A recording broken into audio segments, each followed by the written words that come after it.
bien? ¿Me escuchan todos bien? Perfecto. Bien. Bien, bien, gracias. Bueno, vamos a hablar en la clase de hoy de fisiopatología respiratoria. En esta clase vamos a tratar de hablar de las distintas patologías respiratorias, ver sus mecanismos y vamos también al final de la clase a hablar del último estadio de muchas patologías respiratorias, o quizás el primero en algunas de ellas, que es la insuficiencia respiratoria, ¿sí? Entonces, vamos primero a hacer como un pantallazo para acordarnos de algunas cosas importantes de otras asignaturas como de fisiología y de anatomía, para tener bien en claro un poco algunos términos que vamos a emplear. Bueno. Como ustedes recordarán, el sistema respiratorio está formado por una zona de conducción, que está formada básicamente por la tráquea, los bronquios y los bronquiolos, que esta es simplemente la zona de conducción del aire, y después tenemos la zona transicional y respiratoria, que está formada por los bronquiolos terminales, ¿sí? Los bronquiolos terminales están formados... ¿Sí? Que no está grabando. Ay, perdón, muchas gracias, chicos. Antes que me pregunten, les digo que hubo un problema. Esta reunión está siendo grabada. Las grabaciones anteriores, que no abrían los links, pero ya se solucionó, así que las van a tener a todas. Bueno, les repito entonces esta parte que no quedó grabada. Tenemos entonces una zona de conducción, ¿sí?, de aire, formada básicamente por la tráquea, los bronquios y los bronquiolos, y tenemos después los bronquiolos terminales, que son el área donde se produce el intercambio gaseoso, que está conformado por los tabiques alveolares y los sacos alveolares. Al costado de cada uno de estos conductos alveolares nacen los alvéolos, ¿sí? Esta es la unidad funcional que recibe el nombre de acino. Si recordamos un poco el epitelio a nivel de los bronquios, teníamos un epitelio de células ciliadas cilíndricas, pseudoestratificado, en donde teníamos glándulas mucosas, y tenemos también intercaladas células caliciformes, tanto las células mucosas como, las glándulas mucosas como las células caliciformes son las productoras de moco, que es un elemento protector del epitelio junto con las cilias, ¿sí? Fíjense que también los bronquios tienen cartílagos, y aquí tenemos el músculo liso bronquial. En el caso de los bronquiolos ya no están las glándulas submucosas, y tenemos entonces sí las glándulas que son las células caliciformes, perdón. Y ya tenemos un epitelio cúbico. En el caso de la membrana alveolar, tenemos que está formada por dos tipos celulares, los neumocitos de tipo 1 y los neumocitos de tipo 2, que son los que producen el surfactante, ¿sí? Tenemos los capilares, y fíjense que no tenemos ni cartílago ni músculo liso en este sitio, ¿sí? Bien, aquí tenemos más agrandada la membrana alveolo-capilar, que es donde se produce el intercambio gaseoso. Vemos que tenemos las células endoteliales, ¿sí? Y tenemos la membrana basal, y tenemos la membrana alveolar. La membrana alveolar, como dijimos, estaba formada por los neumocitos de tipo 1 y los neumocitos de tipo 2. Fíjense que también hay presentes a este nivel macrófagos. Estos macrófagos pueden estar débilmente adheridos a la pared endotelial, o bien pueden estar dentro de los alvéolos, ¿sí? Y estos macrófagos cumplen un rol importante en la respuesta inmune a nivel de este lugar, que es, como dijimos, donde se produce el intercambio gaseoso. Bien. ¿De qué depende la eficiencia del intercambio gaseoso? Hay distintos parámetros de los que depende la eficiencia del del intercambio gaseoso? En primer lugar, va a depender de la ventilación alveolar, es decir, de que pueda llegar hacia los bronquiolos terminales el flujo aéreo, y eso va a depender del estado de esa vía de conducción.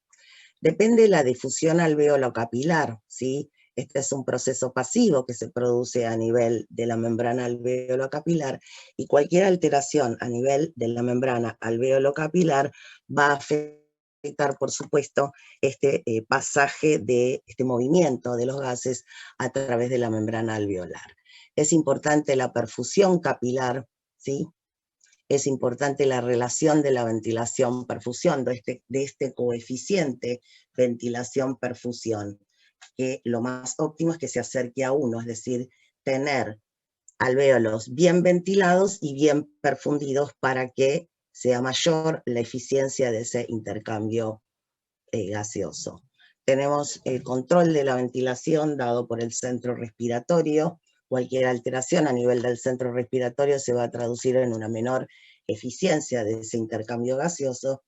Y por supuesto es importante también el sistema de transporte de oxígeno, que esto en última instancia va a estar dado por hemoglobina, pero también sabemos que por el flujo sanguíneo.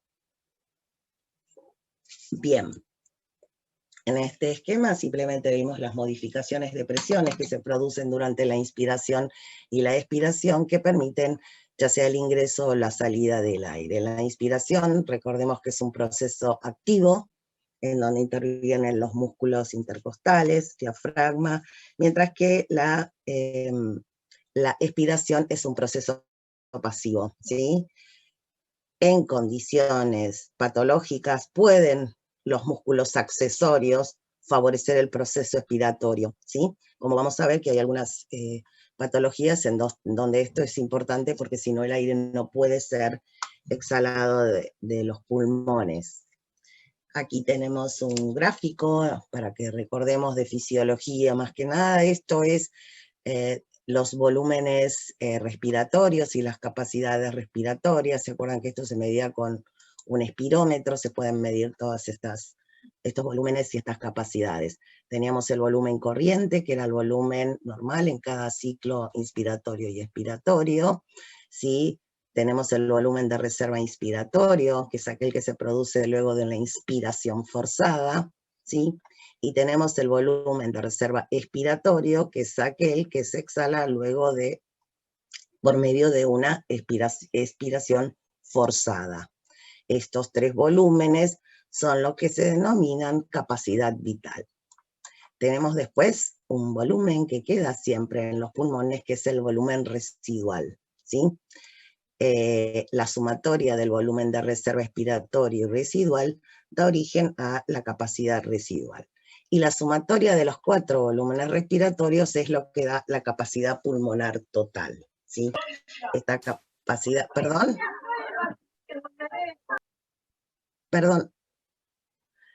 bueno, esta capacidad pulmonar total, en algunas patologías donde hay fibrosis pulmonar, por ejemplo, esta capacidad pulmonar total va a disminuir porque tengo menor parénquima pulmonar, por ejemplo, ¿sí? Bien.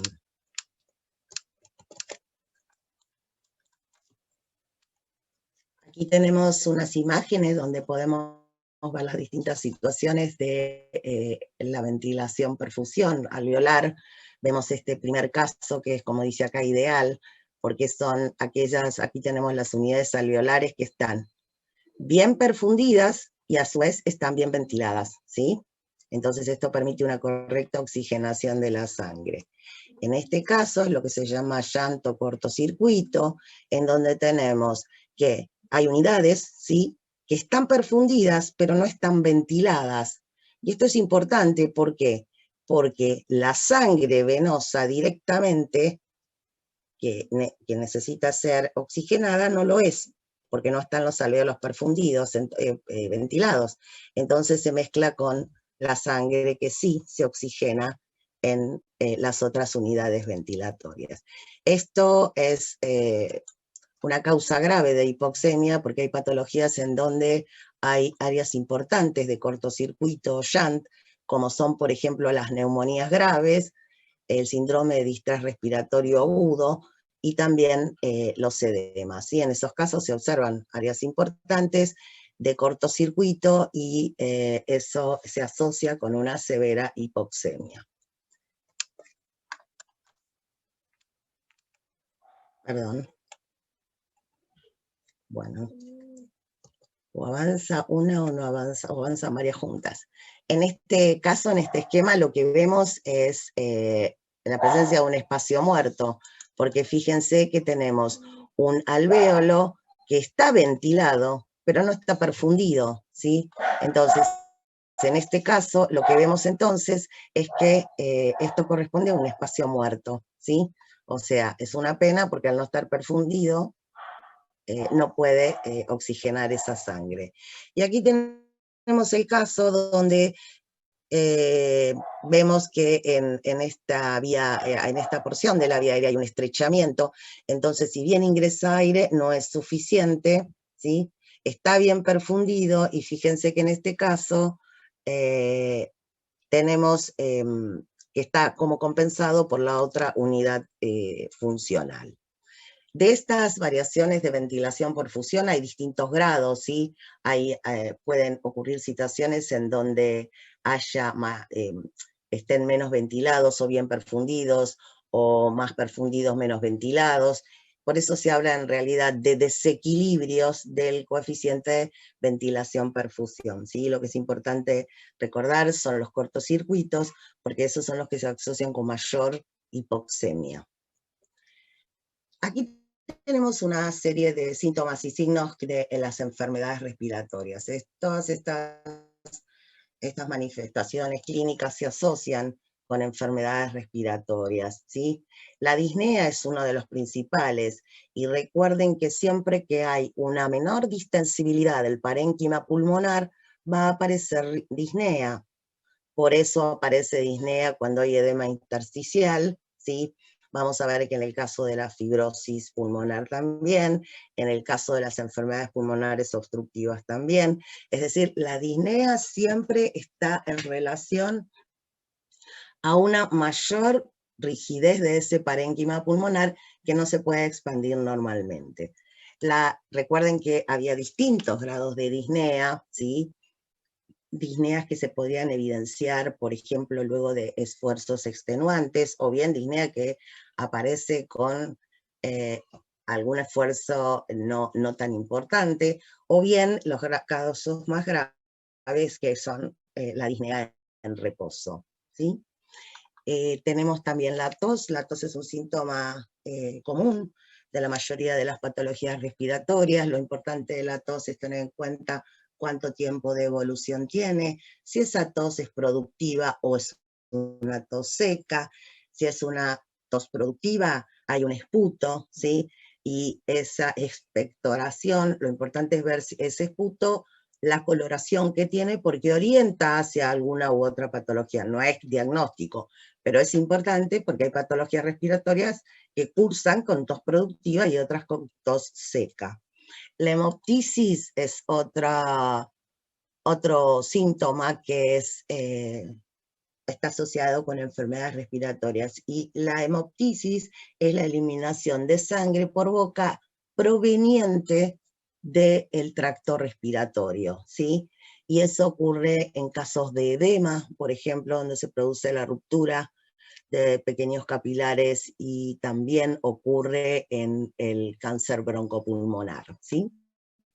El dolor torácico es otra sintomatología que se asocia a enfermedades respiratorias.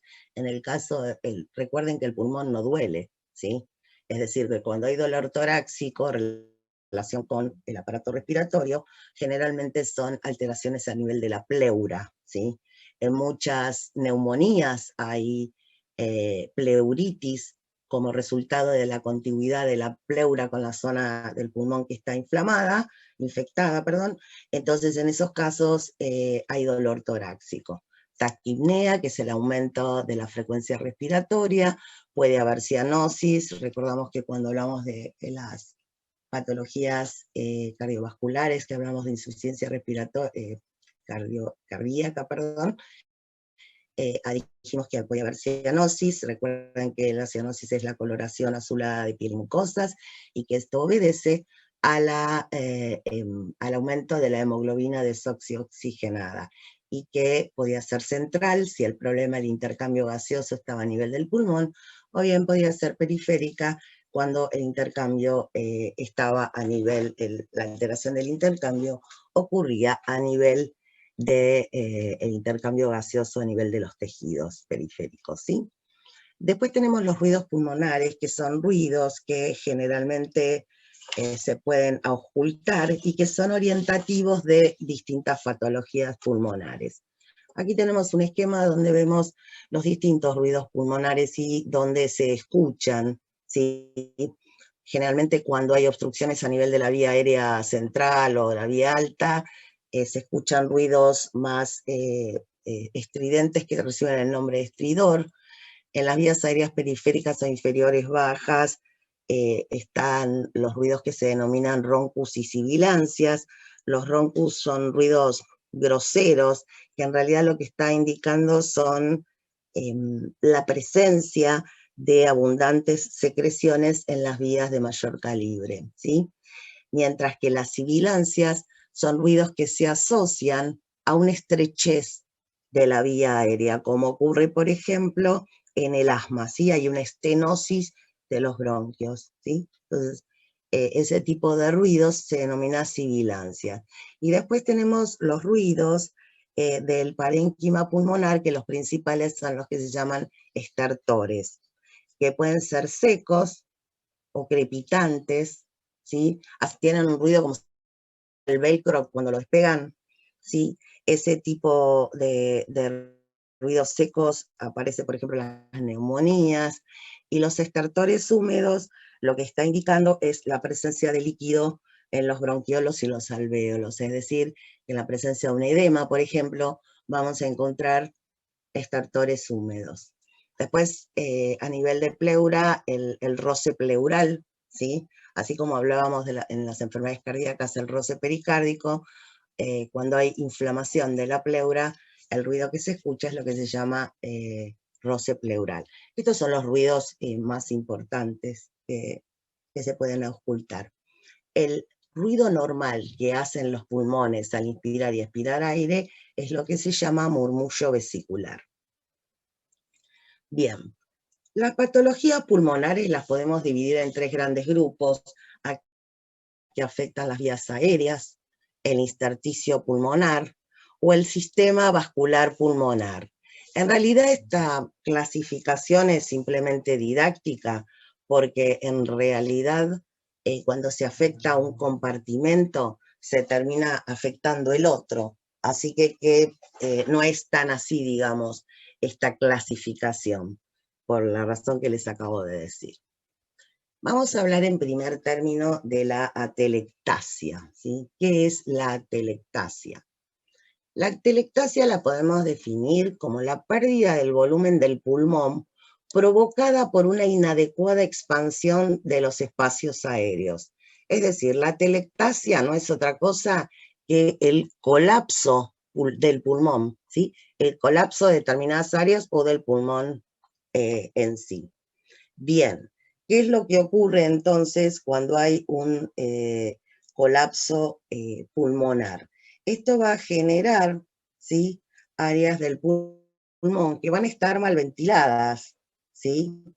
Y pasaje de sangre mal oxigenada de las arterias a las venas pulmonares. Es decir, acá va a haber un importante desbalance en este coeficiente ventilación alveolar perfusión, y vamos a tener áreas de cortocircuito, ¿sí?, por este colapso pulmonar.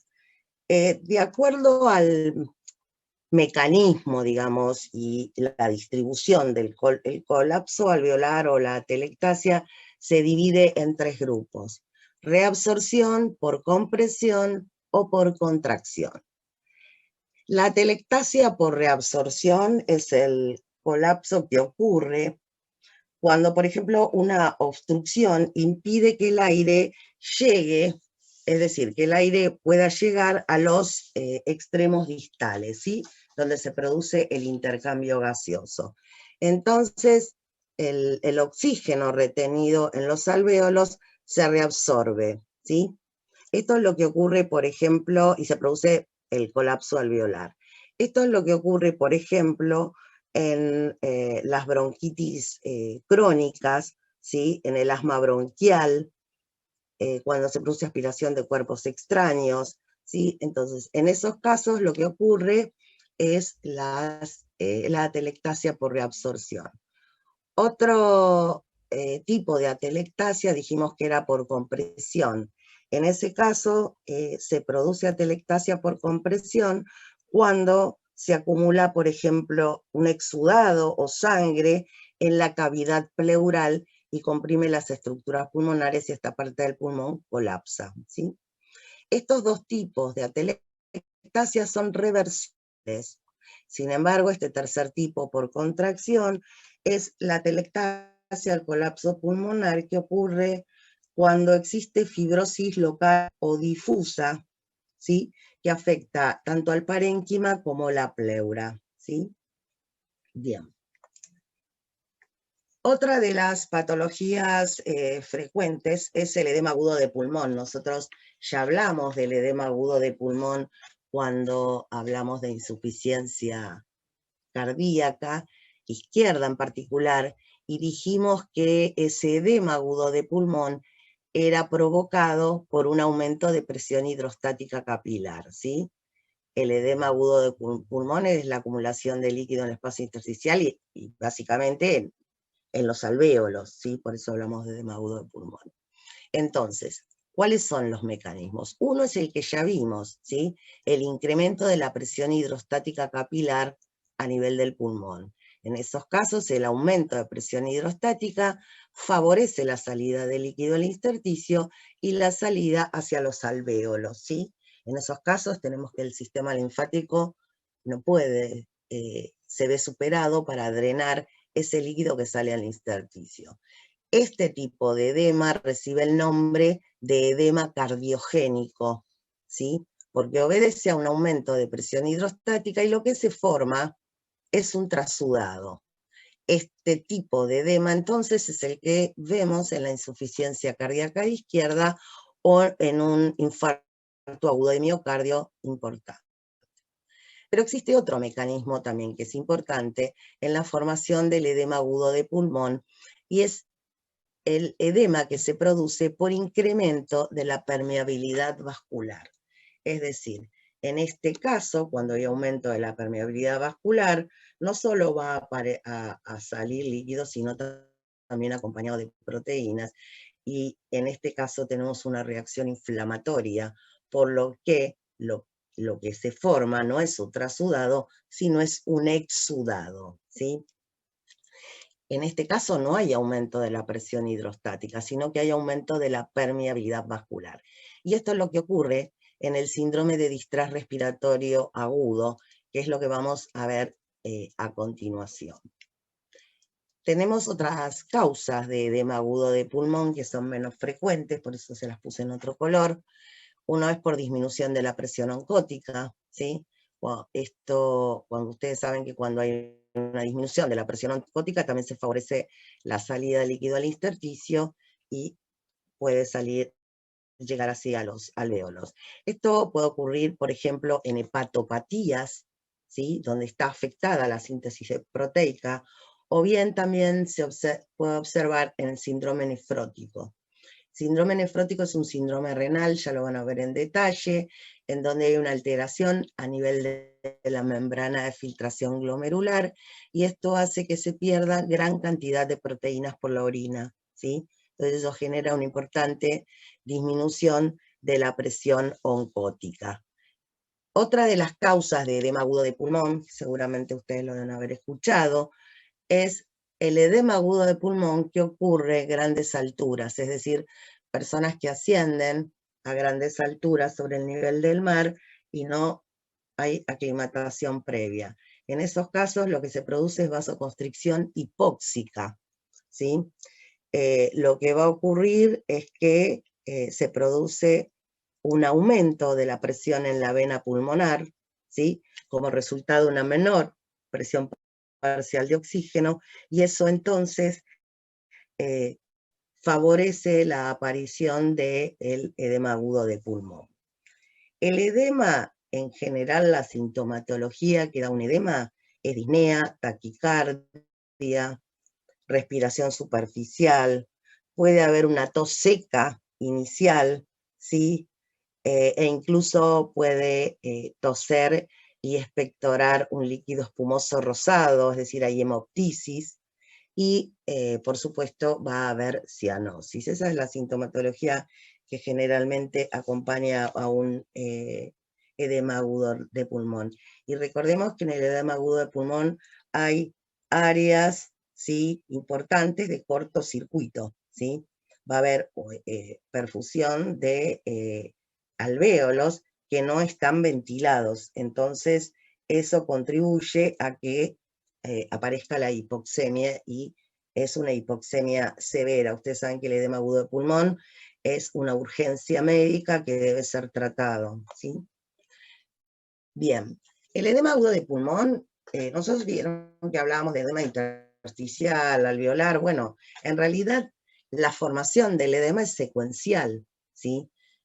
Los factores que inducen la salida de líquido al intersticio, va a salir en primera instancia líquido al intersticio, va a haber edema intersticial, y si el sistema linfático no da abasto, ese líquido no solo va a salir al intersticio, sino también va a trasvasar hacia los alvéolos, y tenemos entonces el edema alveolar. Es decir, el edema agudo de pulmón evoluciona en etapas. La primera etapa es el edema intersticial, y la segunda etapa es el edema alveolar. Si esto puede darse muy rápido, si uno lo cuenta y parece que fuera súper lento, pero no es así, depende la situación. Aquí vemos un esquema de un alvéolo donde, fíjense, en la parte izquierda vemos un alvéolo en donde se produce un edema agudo de pulmón como resultado de un aumento de la presión hidrostática, como ocurre en el edema pulmonar cardiogénico, ¿sí? En este caso, entonces, hay un aumento importante de la presión hidrostática, y esa es la determinante para la salida de líquido al intersticio y a los alvéolos. Entonces, lo que se forma aquí es un trasudado. En esta parte derecha del alvéolo vemos lo que ocurre en un edema pulmonar no cardiogénico, como el que ocurría en el síndrome de distrés respiratorio agudo. Acá tenemos una reacción inflamatoria, hay un aumento de la permeabilidad vascular, no hay aumento de la presión hidrostática, y entonces se produce el edema, o sea, lo que va a pasar hacia el intersticio y hacia los alvéolos es un exudado, ¿sí? Entonces aquí tenemos representadas las principales causas que provocan edema agudo de pulmón. Bien, hablamos del síndrome, de ningún sistema, hablamos del síndrome de distrés respiratorio agudo. Vamos a ver entonces qué es el síndrome de distrés respiratorio agudo. Lo podemos definir como una insuficiencia respiratoria, es decir, que el síndrome de distrés respiratorio agudo es una insuficiencia respiratoria. ¿Cuándo hay insuficiencia respiratoria? Cuando la presión parcial de oxígeno es menor a 60 milímetros de mercurio. En general, la insuficiencia respiratoria cursa siempre hay hipoxemia, es decir, la presión está por debajo, parcial de oxígeno, por debajo de 60 milímetros de mercurio. Puede ir o no acompañada de hipercapnia la insuficiencia respiratoria. Después lo vamos a ver. Recuerden que el dióxido difunde 20 veces más rápido que el oxígeno, ¿sí? Entonces, ¿qué tenemos en el síndrome de distrés respiratorio agudo? Dijimos que es una insuficiencia respiratoria, ¿sí? Es decir, una severa hipoxemia, la presión parcial del dióxido del oxígeno es menor a 60 milímetros de mercurio. Y esta insuficiencia respiratoria se produce dentro de la semana, es decir, a los pocos días que ocurrió una injuria. ¿Y cómo se caracteriza ese síndrome de distrés respiratorio? Porque hay un daño alveolar difuso. Se afecta la membrana alveolo-capilar, ¿sí? Y se observan infiltrados bilaterales cuando se hace una radiografía de rayos X. ¿Cuáles son las causas de un síndrome de distrés respiratorio? Causas de origen pulmonar, ¿sí? Causas de origen pulmonar como pueden ser las neumonías, la inhalación de gases irritantes o la aspiración de contenido gástrico, ¿sí? Estas son causas de origen pulmonar. Sin embargo, tenemos también causas de origen extrapulmonar, como la sepsis, shock, pancreatitis aguda, ¿sí? Estas son todas causas que pueden dar origen a un síndrome de distrés respiratorio agudo. Sin duda, las neumonías y la sepsis son las causas más frecuentes de síndrome de distrés respiratorio agudo, ¿sí? La importancia que tiene el síndrome de distrés respiratorio agudo es que tiene elevada mortalidad, ¿sí? Porque en el síndrome de distrés respiratorio lo que se observa son una gran cantidad de áreas de cortocircuito y otras áreas de desbalance del coeficiente de ventilación alveolar perfusión. No hay que confundirlo con el síndrome de distrés respiratorio del recién nacido. En ese caso, lo que ocurre en el recién nacido prematuro es que no tiene suficiente surfactante, hay un déficit de surfactante y no tiene relación con lo que ocurre en este caso particular de el síndrome que se desarrolla en el adulto. Fíjense acá tenemos un esquema de la membrana del alvéolo capilar, ¿sí? Para que recordemos que teníamos los neumocitos de tipo 2, neumocitos de tipo 1, la luz del capilar, el espacio intersticial y las células endoteliales. Dijimos que entonces lo que se producía a este nivel es un daño alveolar difuso, ¿sí? Y este daño se va a dar en dos etapas. Una etapa que se llama, una fase que se llama exudativa, y otra que se llama proliferativa, ¿sí? Vamos a ver entonces qué es lo que ocurre. En esta parte que tenemos hacia la izquierda, vemos un alvéolo, la parte como sería normal, y en este caso vemos lo que ocurre en la sección derecha, vemos qué pasa en el síndrome de distrés respiratorio agudo. Lo que ocurre primeramente que a los pocos minutos, generalmente dentro de los 30 minutos de iniciada la injuria, ¿sí? Por las causas que acabamos de ver, lo que se produce es que se van a activar los macrófagos, ¿sí? Los macrófagos activados van a liberar citoquinas como TNF-alfa, interleuquina 1, ¿sí? Y también interleuquina 8. Esa interleuquina 8 es muy importante porque es un potente activador y factor quimiotático de neutrófilos. Esto va a hacer que fluyan neutrófilos hacia el sitio de la injuria, ¿sí? Es decir, se van a empezar a acumular neutrófilos en los capilares que van a ingresar al alvéolo. Esos neutrófilos se van a activar en presencia de las citoquinas que liberan los mismos macrófagos, y estos neutrófilos activados van a volcar su contenido, que son proteasas, leucotrienos, factor activador de plaquetas, ¿sí? Entonces, estos mediadores van a promover el daño, además liberan radicales libres del oxígeno, van a promover daño del epitelio alveolar, ¿sí? Y se van a formar lo que se llaman membranas hialinas, ¿sí? Las membranas hialinas son exudados ricos en fibrina, ¿sí? Que están mezclados con remanentes de células epiteliales necróticas, ¿sí?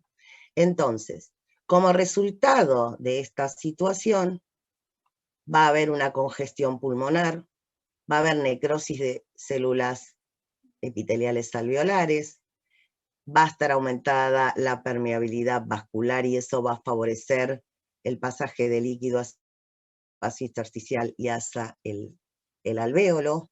Se van a acumular, como dijimos, los neutrófilos en los capilares, y esto va a llevar al colapso de esta unidad alveolar, ¿sí? Y se va a caracterizar también, como dijimos, por la presencia de estas membranas hialinas, ¿sí? Luego de este proceso, los neumocitos de tipo 2 van a proliferar activamente y van a provocar hiperplasia del epitelio alveolar. ¿Por qué hacen esto? Hacen eso en un intento para poder regenerar la pared alveolar, ¿sí? Que ha sido dañada, ¿sí? Entonces, lo que ocurre luego es que el exudado que se formó, generalmente que es rico en fibrina, lo que hace es que se organiza, y se organiza como fibrosis intraalveolar, ¿sí? También se produce proliferación de las células intersticiales y depósito de colágeno, ¿sí? Esto básicamente en los septos alveolares. Entonces, esta segunda parte, a partir del efecto de proliferación de los que se da luego de la proliferación de estos neumocitos de tipo 2, para tratar de restaurar el epitelio alveolar, este proceso genera neumocitos de tipo 1 en realidad. Es decir, los mismos neumocitos de tipo 2 proliferan, dan origen a neumocitos de tipo 1 e intentan, como dijimos, reparar ese epitelio alveolar. Entonces, en la fase proliferativa termina ocurriendo hiperplasia del epitelio alveolar, organización del exudado, ¿sí? Dijimos que se organizaba formando fibrosis intraalveolar y que también había un engrosamiento de los septos alveolares. Es decir, esto es lo que pasa en el síndrome de distrés respiratorio agudo, ¿sí? Esto es lo que ocurre en pacientes cuyas neumonías se complican, ¿sí? Seguramente en los últimos tiempos ustedes deben haber escuchado mucho hablar de las neumonías bilaterales provocadas por el SARS-CoV-2, ¿sí? En esos casos después vamos a ver que es una neumonía que tiene algunas características diferenciales de las neumonías virósicas comunes, ¿sí? Pero esto es lo que ocurre con estos pacientes. Bien, ¿cuál es el cuadro clínico que tiene un síndrome de distrés respiratorio al adulto? ¿Sí? Ustedes ven que tiene distintas fases y van ocurriendo distintas situaciones. Hay un aumento del trabajo respiratorio, hay taquipnea, hay taquicardia, hay hipoxemia, porque hay una insuficiencia respiratoria, hay estertores húmedos bilaterales, hay infiltrados intersticiales alveolares bilaterales que se observan en las radiografías, y en muchos de los casos hay derrame pleural, ¿sí? Con lo cual va a haber dolor torácico. ¿Cuál es el pronóstico? Y el pronóstico es muy variado, ¿sí? La persona se puede recuperar, si bien no es inmediata la recuperación de la funcionalidad pulmonar, sino que puede tardar varias semanas e incluso meses. Puede quedar una insuficiencia respiratoria crónica, o bien la persona puede fallecer en los primeros días en que este cuadro se desarrolla, ¿sí? ¿Cuáles son los signos de mal pronóstico? Edad avanzada, sepsis, fallo multiorgánico, presencia de comorbilidades, ¿sí? Fundamentalmente alteraciones a nivel cardiovascular o alteraciones estructurales pulmonares previas. Seguramente esto ustedes lo han escuchado mucho como resultado de la pandemia de COVID-19. Bien. Vamos a hablar ahora de otro tipo de patologías pulmonares, que son patologías pulmonares obstructivas y restrictivas. Este tipo de patologías son patologías difusas que afectan al pulmón de carácter no infeccioso, ¿sí? Las patologías infecciosas las vamos a ver después. Estas patologías pulmonares obstructivas y restrictivas, las obstructivas, se definen como un incremento de la resistencia, o sea, son patologías que se caracterizan por un incremento en la resistencia al flujo aéreo causado por obstrucción parcial o total en cualquier punto de la vía aérea. Esto es lo que ocurre en las enfermedades pulmonares obstructivas crónicas, ¿sí? Hay una resistencia al flujo aéreo, ¿sí? Causado por una obstrucción a nivel de la vía aérea, y generalmente el problema se va a observar fundamentalmente en la expiración. Por otra parte, las patologías restrictivas se producen como resultado de una reducción en la expansión del parénquima pulmonar. Es decir, aquí tenemos una disminución de la distensibilidad del parénquima pulmonar y lo que se afecta es la capacidad pulmonar total. Estas patologías restrictivas pueden ser provocadas por alteraciones en la pared torácica, ¿sí? Como por ejemplo la poliomielitis, obesidad severa, ¿sí? O patologías pleurales. Esas son patologías restrictivas, entonces, que afectan la expansión normal del parénquima pulmonar. Y por otro lado, tenemos procesos intersticiales o infiltrativos crónicos, como puede ser, por ejemplo, la fibrosis intersticial o la neumoconiosis. La neumoconiosis es una fibrosis que se desarrolla por exposición ocupacional, generalmente por exposición a polvos de carbón o asbestos, como vamos a ver un poquito más tarde. La sarcoidosis también es origina una patología pulmonar restrictiva. La sarcoidosis, ¿se acuerdan que eran formaciones de granulomas que ocurrían en distintos tejidos?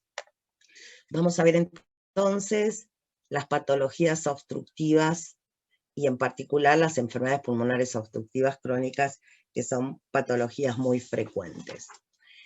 Estas enfermedades pulmonares obstructivas crónicas, dijimos entonces que se caracterizaban todas por presentar una resistencia al flujo aéreo, ya sea por una obstrucción o un estrechamiento de la vía.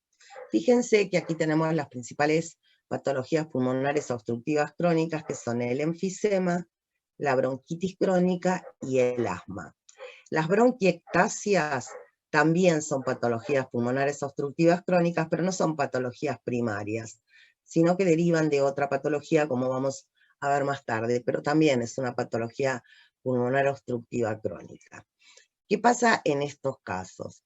En el caso de, fíjense que hay un grado de solapamiento entre estas tres patologías, y ese grado de solapamiento es mucho mayor entre el enfisema y la bronquitis crónica. ¿Qué es lo que sucede en el enfisema? En el enfisema hay una destrucción de la pared alveolar, ¿sí? Se destruyen los tabiques interalveolares, eso genera un agrandamiento de los sacos alveolares y da por resultado una hiperinsuflación pulmonar, es decir, aumenta el volumen residual porque queda aire atrapado que no puede ser eliminado, ¿sí? Es decir, en el enfisema lo que se afecta es el acino alveolar. ¿Qué pasa en la bronquitis crónica? En la bronquitis crónica lo que se afectan son los bronquios y los bronquiolos, ¿sí?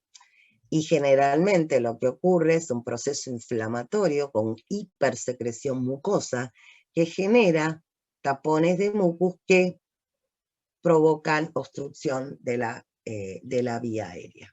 ¿Por qué estas dos patologías tienen este alto solapamiento? Porque la principal causa de enfisema y bronquitis crónica es el tabaquismo, es decir, el agente causal es el mismo. Por esto este grado de solapamiento, ¿sí? La mayoría, o casi todos los fumadores tienen bronquitis crónica, pero no todos desarrollan enfisema, sino en proporción un pequeño porcentaje desarrolla enfisema.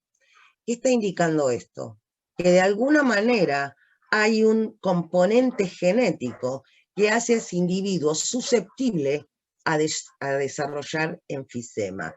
Es decir, hay una susceptibilidad genética para desarrollar enfisema, ¿sí? Si no, todas las personas fumadoras tendrían bronquitis crónica y tendrían enfisema, y no es el caso.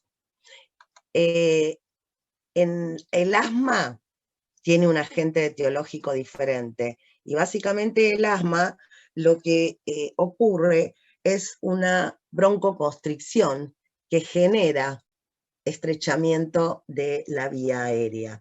Y eso va a ir acompañado de secreciones y va a ir acompañado de edematización de mucosa, como vamos a ver en detalle más adelante. En el caso del asma, lo que es una hiperreactividad de la vía aérea desencadenada generalmente por alergenos, es decir, son reacciones de tipo alérgicas. Si bien hay un porcentaje de asma que no es por reacción alérgica y que obedece generalmente a infecciones respiratorias, pero es una forma de asma menos frecuente. Bien, vamos a hablar entonces del enfisema, ¿sí? ¿Cómo definimos al enfisema? Al enfisema lo vamos a definir como está caracterizado por el agrandamiento de los espacios aéreos distales a los bronquiolos terminales, ¿sí? Acompañado de la destrucción de los tabiques interalveolares. Es decir, lo que va a ocurrir en este caso, dijimos, es que se afectan los acinos alveolares, ¿sí?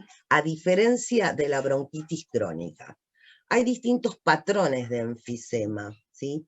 Uno de ellos, y el más frecuente de todos, es el centro acinar, en donde el enfisema afecta generalmente la zona central de ese acino, ¿sí? Y se conserva en los extremos distales, ¿sí? Esta es la forma más frecuente. Y tenemos otra forma de expresión, que es el enfisema panacinar. En este caso se afecta todo el acino alveolar, ¿sí? Puede haber combinaciones de estas dos formas del enfisema. Pero ¿qué es lo que ocurre en el enfisema? Dijimos que la principal causa era el tabaquismo, pero también puede haber otras causas, ¿sí? La principal lejos es el tabaquismo, por eso se lo puse mucho más grande, pero también la exposición ocupacional, la contaminación atmosférica en un individuo genéticamente predispuesto puede, ¿sí?, favorecer la aparición de un enfisema. ¿Qué es lo que ocurre? Estas situaciones lo que provocan es una inflamación crónica leve, pero hay un proceso inflamatorio, ¿sí?, de las vías respiratorias, del parénquima y de los vasos pulmonares, ¿sí? Vamos a ver que hay un aumento importante de células como macrófagos, linfocitos colaboradores, linfocitos citotóxicos, así como también de neutrófilos, ¿sí? Y van a haber una serie de mediadores que van a favorecer el desarrollo de este proceso. Generalmente en el enfisema lo que vamos a tener es un importante estrés oxidativo, una serie importante de radicales libres del oxígeno, ¿sí? Va a haber una respuesta inflamatoria, ¿sí?, que se va a desencadenar como resultado de este estrés oxidativo, y también va a haber un desbalance entre proteasas y antiproteasas. Se cree que el enfisema sea, una de las teorías que explica el enfisema, es que se produce en última instancia por un déficit entre proteasas y antiproteasas. ¿Y eso por qué? Porque se vio que individuos que tenían un déficit de alfa-1 antitripsina, ¿sí?, que es una antiproteasa, desarrollaban enfisema. Y ese enfisema es aún mayor, es más severo si esa persona fuma, es decir, en presencia del tabaquismo es más severo. Entonces, de ahí es que surge esta teoría de proteasas antiproteasas. ¿Qué hace la alfa-1 antitripsina? Inhibe la actividad de la elastasa de los neutrófilos. ¿Qué hace la elastasa? Degrada las fibras elásticas, ¿sí? Aquí tenemos un esquema donde vemos entonces, acá dijimos que había una inflamación crónica leve, es decir, si hay un proceso inflamatorio, hay activación de macrófagos, hay activación de neutrófilos.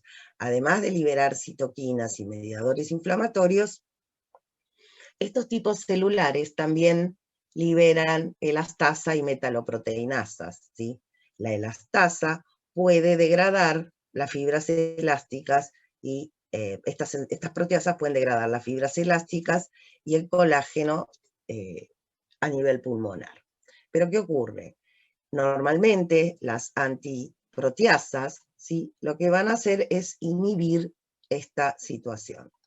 ¿Qué pasa cuando hay un aumento de los radicales libres del oxígeno de manera permanente? Estamos en presencia de una persona fumadora o en presencia de alguien que está expuesto permanentemente en ciudades donde hay una elevadísima polución, ¿sí?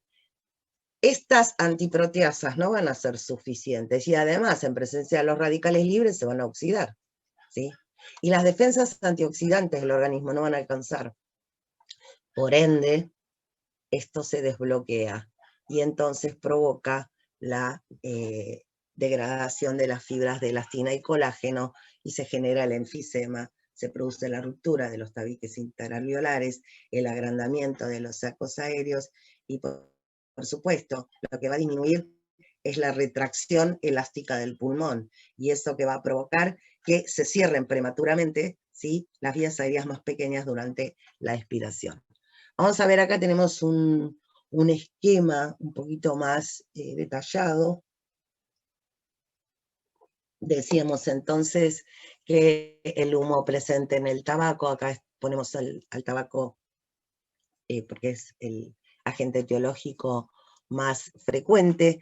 Lo que tenemos entonces que en el humo del tabaco hay una gran cantidad de especies reactivas del oxígeno, hay un montón de radicales libres.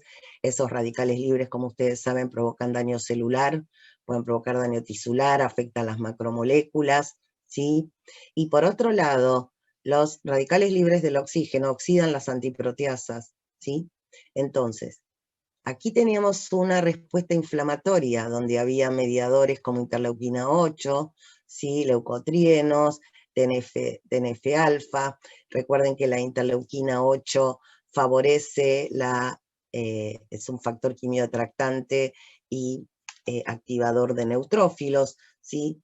Hay activación entonces de neutrófilos, hay activación de macrófagos que van a liberar, entre otros mediadores químicos, las proteasas. Pero ¿qué pasa? La cantidad de proteasas que hay no es suficiente, ¿sí?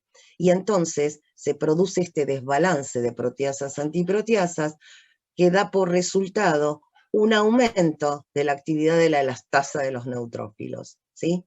Entonces, eso provoca daño tisular, degradación de las fibras elásticas del pulmón, menor retracción elástica del pulmón, ¿sí? Por eso, como dijimos antes, las vías aéreas pequeñitas se cierran prematuramente porque le falta esa retracción elástica pulmonar que las mantiene abiertas. Entonces, ¿qué ocurre en el enfisema? Tenemos una inflamación crónica de vías aéreas y vasos pulmonares, ¿sí? Se afectaba todo. Y esto era, recuerden que esto es un estímulo continuo que va generando un proceso inflamatorio. Hay agrandamiento de los espacios alveolares y pérdida de la red capilar. Es decir, por ruptura de los tabiques interalveolares, se agrandan los espacios alveolares, los sacos alveolares, ¿sí?, es otra forma de decirlo. Y fíjense esto en que es importante, se pierde red capilar. Si se pierde red capilar, hay aumento de la resistencia, ¿sí?, pulmonar al flujo. Esto no es un dato menor, porque esto con el tiempo, a medida que avanza, va llevando a una hipertensión pulmonar. Hay pérdida de la elasticidad pulmonar, ¿sí? ¿Y qué pasa a nivel de los bronquiolos?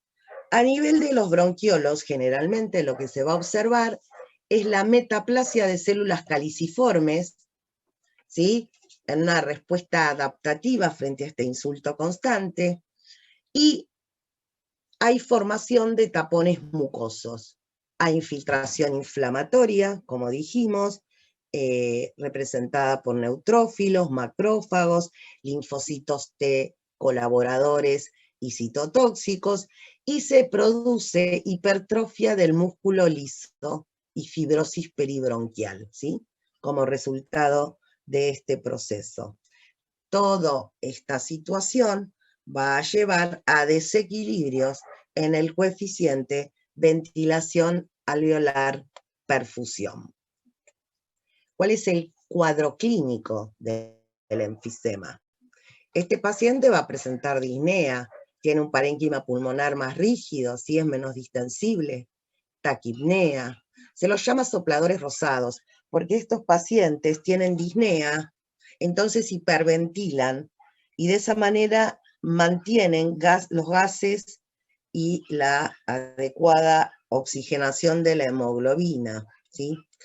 Entonces son pacientes disneicos que todo el tiempo están hiperventilando, y se los llaman sopladores rosados. Estos pacientes utilizan la musculatura accesoria para la expiración, porque como dijimos, se producía el cierre prematuro de las vías aéreas más pequeñas, entonces con ayuda de la musculatura accesoria intentan sacar el aire de los pulmones, tienen tos productiva crónica, ¿sí? Hay secreción mucosa y formación de tapones de muco, ¿sí? Estos pacientes suelen perder peso, generalmente son individuos de bajo peso, de peso menor, a medida que va progresando la enfermedad se pierde peso, y el peligro que agrava este cuadro son las infecciones. ¿Por qué? A medida que avanza el desarrollo del enfisema, aumenta la probabilidad de infecciones, y lo que hacen las infecciones es agravar aún el cuadro, ¿sí? Entonces, esos cuadros se agravan y pueden producirse insuficiencia respiratoria, ¿sí? Generalmente estos pacientes tienen un tórax en forma de tonel, ¿sí? Como se dice, por hiperinsuflación pulmonar, es decir, tiene un aumento al volumen residual. A medida que pasa el tiempo esto se afecta más. ¿Y cómo se hace el diagnóstico? El diagnóstico se hace a través de una espirometría, en este caso una espirometría forzada, ¿sí? En este caso, fíjense en este esquema que tenemos aquí en el margen superior derecho, vemos que el volumen de flujo expiratorio en un segundo va disminuyendo con la edad. Pero fíjense que en un individuo que tiene una enfermedad pulmonar obstructiva crónica, la disminución es mucho mayor, ¿sí? Es mucho mayor, está acelerada. ¿Qué es lo que se mide? Se mide el volumen de flujo expiratorio en un segundo, ¿sí? A través de la espirometría forzada hay dos parámetros que se miden. El flujo expiratorio, el volumen de flujo expiratorio en un segundo, que es cuando tiene que haber eliminado la mayor cantidad de aire que inspiró, y el la capacidad vital forzada, que es la máxima expiración seguida a una inspiración forzada, ¿sí? Entonces esto es lo que se mide. Y se hace una relación entre el volumen expiratorio, de flujo expiratorio en un segundo, y la capacidad vital forzada. En los individuos normales, este valor está alrededor de 80%. Fíjense la comparación de una espirometría forzada entre un individuo normal y un individuo que tiene una obstrucción, es una patología obstructiva crónica pulmonar. Esto es aplicable no solo para enfisema, esto también ocurre en el asma, esto también ocurre en la bronquitis crónica, ¿sí? Fíjense, un individuo normal, el volumen de flujo expiratorio en un segundo, alrededor de 4 litros, y su capacidad vital forzada en 5. Cuando se hace la relación, esto da un valor cercano al 80%. Fíjense en este individuo con una enfermedad pulmonar obstructiva crónica avanzada, donde el volumen de flujo expiratorio en un segundo está reducido, y en este caso, una enfermedad avanzada, también lo está la capacidad vital forzada. Fíjense que el porcentaje es mucho menor al de un individuo normal. Esto, además de las características clínicas, es diagnóstico de enfermedad pulmonar obstructiva crónica. Esto es simplemente un ejemplo, ¿sí? Puede haber distintos valores aquí. Esto va a depender de la gravedad de la patología. ¿De qué depende el pronóstico de esta patología? Del grado de limitación del flujo aéreo, del abandono del tabaquismo. Se observó que las personas que abandonan el hábito de fumar, no digamos como que se enlentece el proceso de desarrollo del enfisema, si bien sigue su curso a una velocidad mucho menor, pero sigue el curso, ¿sí? Se desconoce la causa, evidentemente esta persona está genéticamente predispuesta, tiene un disparador que es el tabaquismo, pero el proceso sigue avanzando, pero mucho más lento, o sea que es importante el abandono del tabaquismo. La existencia de comorbilidades, básicamente las enfermedades pulmonares, es muy importante la funcionalidad cardiovascular, ¿sí? O sea, por eso es importante que ese individuo no tenga patologías cardíacas. El peligro también son las infecciones, tanto bacterianas como virósicas, es decir, que se desarrolle una neumonía superpuesta, ¿sí? Entonces, esas situaciones agravan aún más el cuadro porque dificultan aún más el intercambio gaseoso. Y, como dijimos, también se perdía red capilar. ¿Se acuerdan que dijimos que se perdía red capilar? Eso favorece el desarrollo de hipertensión pulmonar. Entonces, pensemos lo que vimos en las clases anteriores. Habíamos hablado de insuficiencia cardíaca derecha y dijimos que una de las causas de la insuficiencia cardíaca derecha es la hipertensión pulmonar. Entonces, en el enfisema, esta pérdida de red capilar, ¿sí?, que se produce por agrandamiento de los sacos aéreos como resultado de la ruptura de los tabiques interalveolares, eso entonces aumenta la resistencia vascular y va avanzando y generando un cuadro de hipertensión pulmonar. ¿Qué es lo que sucede? ¿Qué va a pasar con ese ventrículo derecho? Va a tener que empezar a hacer mayor fuerza porque tiene una mayor resistencia en el circuito pulmonar. Y entonces se desarrolla el fallo de ventrículo derecho y por ende puede desembocar en una insuficiencia cardíaca derecha. Es decir, ¿un individuo que tiene un enfisema puede hacer una insuficiencia cardíaca derecha? Sí, ¿sí? Por el mecanismo que acabamos de describir. Bien, aquí les muestro unas imágenes donde vemos un corte de un parénquima pulmonar normal y aquí vemos cómo se ve en el enfisema. Vamos a hablar ahora de otra patología pulmonar obstructiva crónica, que dijimos que tenía mucho solapamiento con el enfisema, porque tenían el mismo agente etiológico prácticamente, que es el tabaquismo. ¿Cuándo se dice que hay bronquitis crónica? Cuando hay una presencia de tos constante con producción de esputo, es decir, tos productiva, durante un mínimo de 3 meses, al menos 2 años consecutivos. ¿Está bien? Es decir, tiene tos productiva durante 2 años seguidos por un lapso de 3 meses, cada año. Así se define la bronquitis crónica. Y como habíamos dicho, cuando empezamos a hablar de enfermedades pulmonares obstructivas crónicas, afectan los pequeños bronquios y bronquiolos, ¿sí? A diferencia de lo que ocurre con el enfisema, donde se afectan los acinos alveolares. ¿Qué pasa en la bronquitis crónica? Hay una excesiva secreción de moco. Esto genera la formación de tapones que obstruyen las vías aéreas más pequeñas. Va a depender de la cantidad de moco que se produzca y el tamaño de este tapón que se forme. Hay edematización de la mucosa porque hay un proceso inflamatorio y hay hiperemia, es decir, un aumento de flujo sanguíneo arterial a ese sitio. Acá tenemos un esquema donde vemos un bronquio sano y aquí vemos un bronquio con bronquitis crónica, ¿sí? Una hipersecreción mucosa con una edematización de la mucosa. ¿Qué es lo que sucede? Las sustancias irritantes generan una inflamación sostenida, como habíamos hablado, así empezaba también el enfisema. Hay edematización de la mucosa. Cuando la mucosa se edematiza, se disminuye el calibre de la vía aérea.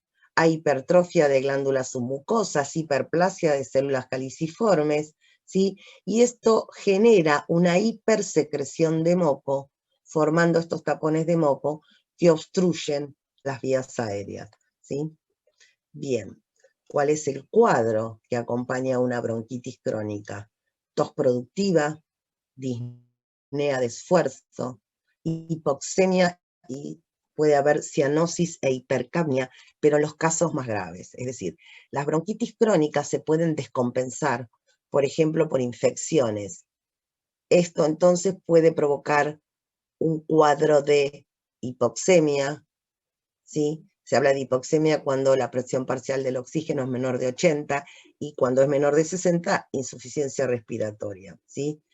Puede acompañarse de hipercapnia, esto va a depender de cuán avanzado esté la enfermedad y la capacidad de poder eliminar el dióxido, ¿sí? Y, por supuesto, en los casos que haya insuficiencia respiratoria, se observa cianosis. Como dijimos en el caso del enfisema, también aquí las infecciones cumplen un rol relevante. ¿Cómo se hace el diagnóstico? También con una espirometría forzada y se van a observar las mismas modificaciones en el volumen de flujo expiratorio en un segundo y en la capacidad vital forzada. ¿De qué depende el pronóstico de la bronquitis crónica? De infecciones recurrentes que puedan agravar ese cuadro. La otra de las enfermedades que teníamos era el asma, ¿sí? Que es una enfermedad inflamatoria crónica de las vías respiratorias, caracterizada por episodios repetidos de sibilancia. ¿Se acuerdan que habíamos dicho que eran los ruidos que se ocultaban? Había una estrechez de la vía aérea, de los bronquios, disnea, opresión torácica y tos. ¿Qué sucede en el asma? En el asma hay broncoconstricción. Recuerden que el sistema parasimpático es el que produce broncoconstricción. Y esta broncoconstricción se acompaña de una hipersecreción de moco y de una edematización de la pared bronquial. Estas tres situaciones en conjunto son los que producen la obstrucción bronquial y generan la resistencia al flujo aéreo. Es decir, fíjense que en el asma también hay un componente inflamatorio que lo desencadena. Hay dos tipos de asma. El asma más frecuente es lo que se llama asma atópica, ¿sí? El asma atópica se produce en individuos que tienen una predisposición genética a la hipersensibilidad de tipo 1, es decir, digamos, es un proceso alérgico, ¿sí? Su respuesta frente a un determinado antígeno es exacerbada, ¿sí? Y esto puede ser causado por distintos factores ambientales, siendo el polen uno de los más frecuentes, pero también ácaros, hongos, polvo atmosférico.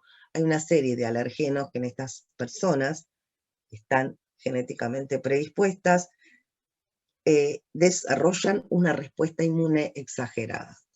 Existe otro tipo de asma que es menos frecuente, que es no atópica, y es el asma que se desarrolla como resultado de algunas infecciones virales. Pero la más frecuente de todas es el asma que se produce por reacciones alérgicas. Fíjense, aquí tenemos un esquema donde vemos la pared bronquial de un bronquio normal, en donde vemos el músculo liso, la membrana basal, la lámina propia, hay moco, ¿sí? Están las glándulas submucosas. Ahora fíjense qué pasa en la vía respiratoria en el asma. Hay una gran producción de moco, ¿sí? Fíjense la cantidad de células del sistema inmune que hay, macrófagos, mastocitos, eosinófilos y neutrófilos, ¿sí? En la lámina propia aumenta significativamente el número de estas células, hay un engrosamiento del músculo liso bronquial, y fíjense, hay un aumento del número y tamaño de las glándulas submucosas, que son las responsables de la secreción mucosa. ¿Qué ocurre en el asma atópica? En el asma atópica lo que ocurre, primero, es una sensibilidad de ese individuo. Es decir, ese individuo genéticamente predispuesto al exponerse, por ejemplo, a un antígeno, lo que va a ocurrir es que va a estimular una población de linfocitos T colaboradores, que son los linfocitos T de clase 2. Estos linfocitos T de clase 2 son linfocitos que liberan un determinado panel de citoquinas, básicamente interleuquina 4, interleuquina 5 y también interleuquina 13, ¿sí? La interleuquina 13 favorece la broncoconstricción. ¿Qué pasa con la interleuquina 4 liberada por los linfocitos colaboradores de tipo 2? Esta interleuquina 4 lo que hace es induce el switch en los linfocitos B, y lo que ocurre es que empiezan a producir inmunoglobulina de tipo E. En vez de inmunoglobulina de tipo G, producen inmunoglobulina de tipo E. Y este switch en los linfocitos B es favorecido por la interleuquina 1. ¿Qué ocurre entonces? Se producen una serie de inmunoglobulinas E que se unen a los mastocitos. Los mastocitos tienen un número importante de receptores que permiten la unión de la inmunoglobulina E, ¿sí? Los linfocitos colaboradores de tipo 2 dijimos que también favorecían la liberación de interleuquina 5. Y la interleuquina 5 es un activador y factor quimiotáctico de eosinófilos, ¿sí? Esto es lo que pasa inicialmente. ¿Qué pasa frente a un nuevo contacto con ese antígeno? Frente a un nuevo contacto con ese antígeno, lo que ocurre es que ese antígeno, ¿a dónde se va a unir? A la inmunoglobulina E, que está presente en los mastocitos, y esto entonces promueve la degranulación del mastocito y la liberación de los mediadores presentes en esos mastocitos. Entonces, ¿qué va a ocurrir? Se produce broncoconstricción a través de la estimulación de las fibras parasimpáticas, hay aumento de la permeabilidad vascular y edematización, ¿sí? Y hay un aumento en la producción de moco, ¿sí?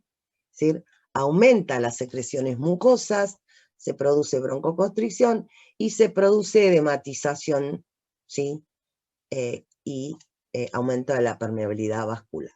Esto es lo que ocurre de entrada, es decir, es en la fase temprana del asma, donde los procesos se producen como consecuencia de la liberación fundamentalmente de aminas biógenas y otros mediadores. En una segunda etapa, los mastocitos también liberan citoquinas y otras células inflamatorias, y esto produce un influjo importante leucocitario representado por neutrófilos, basófilos, eosinófilos, que concurren a este sitio, ¿sí? Y los eosinófilos tienen un papel importante porque producen destrucción de la pared, ¿sí? Gracias a la acción de la proteína básica mayor, de la proteína catiónica que está presente en esos eosinófilos. Es decir, hay una fase temprana y una fase tardía del asma, ¿sí? Lo que hace que la sintomatología sea persistente. Aquí tenemos un esquema mucho más resumido de lo que acabamos de explicar. Recuerden entonces que primero está la sensibilización a ese antígeno y después ante un nuevo contacto se desencadena la respuesta que termina con la degranulación de los mastocitos. Aquí vemos entonces, tenemos el esquema de un mastocito y todos los mediadores que puede liberar. Uno de los más importantes es la histamina, proteasa, factores quimiotácticos, ¿sí? También prostaglandinas, leucotrienos, y eso es lo que produce la reacción inmediata, vasodilatación, aumento de la permeabilidad vascular y la broncoconstricción. Y en una segunda etapa, es decir, en la etapa tardía, lo que ocurre es que ese proceso va a estar mediado por las citoquinas, ¿sí? Básicamente lo que va a haber es una infiltración leucocitaria con lesión del del epitelio, y también entonces broncoconstricción. ¿Qué pasa frente a las crisis reiteradas de asma? ¿Sí? Porque esto no es un proceso que ocurre una vez y no ocurre más, sino que son crisis reiteradas que se van dando. A lo largo del tiempo lo que se va a producir es una hipertrofia, hiperplasia del músculo liso bronquial. Se va a provocar un incremento en la vascularización de las vías aéreas, ¿sí? Va a haber una hipertrofia e hiperplasia de glándulas mucosas subepiteliales y depósito subepitelial de colágeno, ¿sí? Esta es la consecuencia de las crisis asmáticas reiteradas. Aquí también, si se mide el flujo expiratorio, el volumen de flujo expiratorio en un segundo, también está disminuida. Lo mismo que a lo largo del tiempo, la capacidad vital forzada. Aquí vemos, por ejemplo, en un bronquio, los tapones de moco con las células inflamatorias atrapadas, las células caliciformes que sufren metaplasia, infiltrado de células inflamatorias en la submucosa, ¿sí? Engrosamiento de la membrana basal, fíjense acá más rojo, y hay engrosamiento de músculo liso bronquial, ¿sí? Como vemos acá.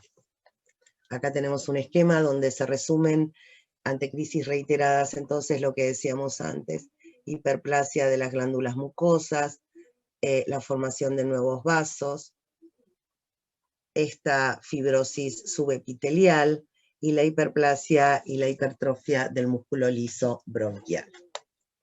El asma puede manifestarse de distintas maneras. El asma intermitente es ese que aparece en la infancia y que luego en la adolescencia desaparece. El asma persistente es el más frecuente, que ocurre en los adultos, es decir, el que no desaparece, es el que está en los adultos, y siempre ese individuo presenta tos y sibilancia. ¿Se acuerdan que dijimos que eso definía el asma? Y el asma típica es un asma atópica que se presenta con disnea y tos. Entonces, al no haber sibilancias, es como que a veces el diagnóstico se confunde, pero cuando hablamos de asma, la más frecuente forma de presentación es la forma persistente. ¿Cuál es el cuadro clínico? Hay tos productiva, menos productiva que en el asma. Hay roncus y sibilancias, ¿sí? Hay opresión torácica, hay infecciones recurrentes cuando se produce otra vez en las enfermedades pulmonares obstructivas crónicas. Infecciones recurrentes pueden desencadenar insuficiencias respiratorias, ¿sí? Eso va a depender del estado de ese parénquima pulmonar, de esas vías aéreas, ¿sí? Perdón. Y va a haber esputo. El esputo se pueden observar lo que se llaman espirales de Kurtzman, que son los tapones mucosos que arrastran células epiteliales y adquieren como una forma helicoidal, digamos, ¿no? Hay eosinófilos en el esputo y hay lo que se llaman cristales de Charcot-Leyden, que son producto de la degradación de los eosinófilos. Son acúmulos de lisofosfatasa. Como dijimos, cuando se produce agudización grave del asma, se puede llegar a insuficiencia respiratoria, ¿sí? Y por supuesto, si hay una infección recurrente, eso genera agudización del asma. Esto es lo que les decía, estos son los espirales de Kurtzman que se observan en los esputos. Tienen esta forma, como les dije, porque son los tapones mucosos que arrastran células epiteliales necrosadas, ¿sí? Y los puntitos que se ven son los cristales de Charcot-Leyden. Estos esputos, ¿sí?, también presentan, como dijimos, una alta cantidad de eosinófilos. Estos son esquemas donde está secuencialmente qué es lo que ocurre en el asma, en la fase temprana, y aquí tenemos en la fase tardía. Vamos a hablar de las bronquiectasias, que dijimos que eran patologías pulmonares obstructivas crónicas, pero que no las incluíamos con el resto porque en realidad eran como secundarias a otras patologías. Estas bronquiectasias se caracterizan por la dilatación permanente de bronquios y bronquiolos, por la destrucción del tejido elástico y muscular de la pared. Es decir, En las bronquiectasias lo que ocurre es que se dilatan permanentemente los bronquios y los bronquiolos porque se destruye el tejido elástico, pero también la pared muscular, ¿sí? Y esto se da generalmente por distintas patologías, como puede ser la fibrosis quística. La fibrosis quística se produce por mutación en un canal de cloruro, lo que da por resultado la formación de tapones mucosos muy viscosos que taponan las vías aéreas, ¿sí? Se puede observar en inmunodeficiencias, en neumonías que son de tipo necrosante, o en patologías autoinmunes como son la artritis reumatoidea y el lupus eritematoso, generalmente sistémico. Generalmente, de todos ellos, la fibrosis quística es una de las patologías que lleva a la bronquiectasia. Es decir, aquí lo que tenemos es ya sea una obstrucción o un proceso obstructivo crónico, que lo que va a una obstrucción, perdón, o una infección persistente, lo que hace que esta respuesta inflamatoria vaya generando la destrucción no solo de las fibras elásticas, sino también de las fibras musculares y la aparición de esta patología que es la bronquiectasia. El cuadro clínico, hay tos productiva, o es un esputo copioso y purulento que se forma, y hay una disnea progresiva. ¿Está? Bien. Eso es en relación a las bronquiectasias. Les dije que no son patología, no es una patología muy frecuente, y como les dije, es una patología que es secundaria, ¿sí? No es primaria como el enfisema, la bronquitis crónica y el asma que vimos antes. Habíamos dicho que estas enfermedades difusas del pulmón, que eran no infecciosas, teníamos las patologías pulmonares obstructivas crónicas, que fue las que vimos hasta ahora, y después teníamos las patologías pulmonares restrictivas crónicas, ¿sí?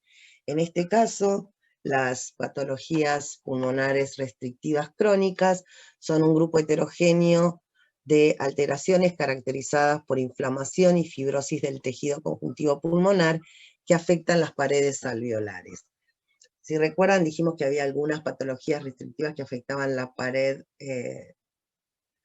dijimos que producían una menor distensibilidad, que eran patologías que afectaban las patologías musculares como la poliomielitis o la de obesidad severa, ¿sí? Ahora nosotros nos vamos a referir a las que afectan particularmente el parénquima pulmonar, ¿sí? Dentro de esas patologías, esas enfermedades pulmonares restrictivas crónicas que afectan el parénquima pulmonar, tenemos dos tipos. Una es la fibrosis pulmonar idiopática, ¿sí? En este caso lo que se observa es una fibrosis intersticial en ambos pulmones, que es progresiva y cuya causa se desconoce, es decir, no se sabe cuál es el factor disparador, pero se produce una fibrosis progresiva. Y eso disminuye la distensibilidad del pulmón.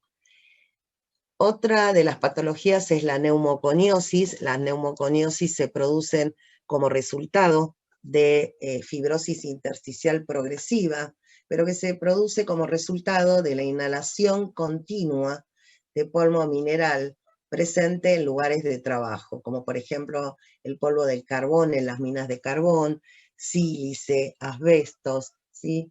Todos estos producen neumoconiosis que genera entonces una fibrosis difusa del pulmón. Normalmente lo más peligroso son las partículas que miden entre 1 y 5 micrones. Las que son más grandes generalmente no llegan a las vías distales, ¿sí? A los bronquiolos respiratorios. Y las que son más pequeñitas pueden entrar al alvéolo y salir y generalmente son barridas.